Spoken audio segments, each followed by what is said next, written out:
Now, a story that many people will have strong views on, I'm sure. The Canadian Prime Minister Justin Trudeau has said he will follow up on accusations published by the BBC claiming a Canadian agent smuggled Shamima Begum into Syria back in 2015.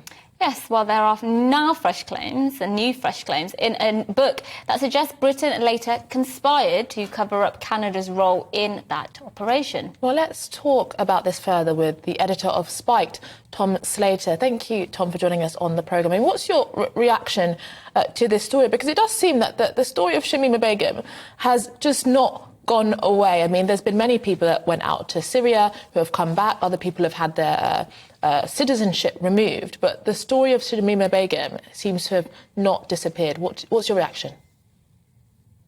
Well, I think in this case it is a pretty striking revelation, of course, although I think it's been somewhat misrepresented, at least in the general discussion, because the way in which this is talked about is that Canadian spy trafficked Shamima Begum and her friends into ISIS territory. Essentially, the man that we're talking about here, Mohammed Al Rasheed, he was an ISIS people trafficker turned snitch. It wasn't like the Canadian version of 007 was, colluding to do this kind of thing, which I think is important to note. It's obviously, I think the most striking thing about it was Canada not letting the Metropolitan Police know when the big hunt for these girls was taking place in 2015, and obviously the British state's own role in not coming clean about this. The cover-up is worse than the crime, in my view. But I think the reason it's come back is there has been, unlike almost any other ISIS convert, as you suggest there, Anaya, there has been this desperation to turn Shamima Begum into a victim, essentially from day one. There's always been this suggestion that she didn't really know what she was doing, that she should have almost a level of public sympathy, and that the move of the Home Office back in 2019 to strip her of her citizenship and not allow her back was essentially some great moral crime, easily forgetting the depravity of the organisation in which she joined. That, I think, is part of the reason why, beyond these particular quite striking revelations, we're still talking about Shamima Begum. She's just kind of fallen into the middle of our culture war, if you like. Really important point you make there, that we're not suggesting, well, this book isn't suggesting that the Canadian government actively trafficked her. They recruited an agent who had trafficked her.